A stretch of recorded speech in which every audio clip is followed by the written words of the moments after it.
दोस्तों आपका स्वागत है दिव्य साइंस क्लासेस में। आज हम लोग बात करेंगे कि पलायन वेग किसे कहते हैं। इसको मैं बहुत ही आसान भाषा में समझाने का प्रयास करूंगा।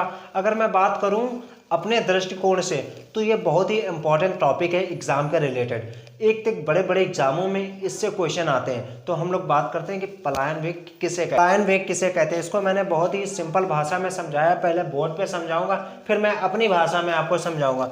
अगर मैं बात करूं पलायन वेग की, तो किसी वस्तु जैसे पृथ्वी, अगर कोई वस्तु मान लेते हैं जैसे कि पृथ्वी का पलायन वेग उस वेग को कहते हैं जिस पर यदि कोई दूसरी वस्तु जैसे कोई रॉकेट पहली वस्तु से रवाना हो तो उसके गुरुत्वाकर्षण की जकड़ से बाहर हो जाए, उसे हम पलायन वेग कहते हैं। अगर मैं बात करूं इस वेग से ऐसी चीज को फेंका जाए जो गुरुत्वाकर्षण को क्रॉस कर दे और पुनः वह पृथ्वी पे वापस ना आए कोई भी वस्तु, उसे हम पलायन वेग कहते हैं। अगर मैं बात करूं पृथ्वी के पलायन वेग की तो 11.2 किलोमीटर प्रति सेकंड होती है।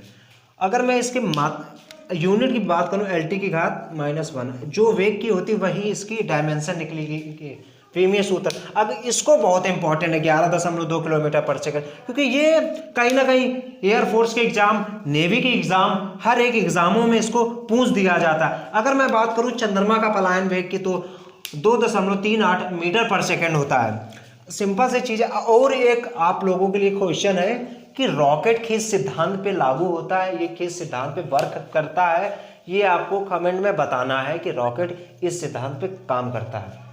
जिसकी तैयारी अच्छी होगी वो जरूर बता देगा। और एक बार फिर से मैं समझाने का प्रयास कर रहा हूं अपनी भाषा। किसी वस्तु, कोई भी वस्तु का इतने वेग से फेंका जाए उसको गुरुत्वाकर्षण से क्रॉस कर दिया जाए, अगर वो क्रॉस हो जाए पुनः पृथ्वी पे वापस ना आए तो उसे हम पलायन वेग कहते हैं। इसका वेग 11.2 किलोमीटर पर सेकंड होता है।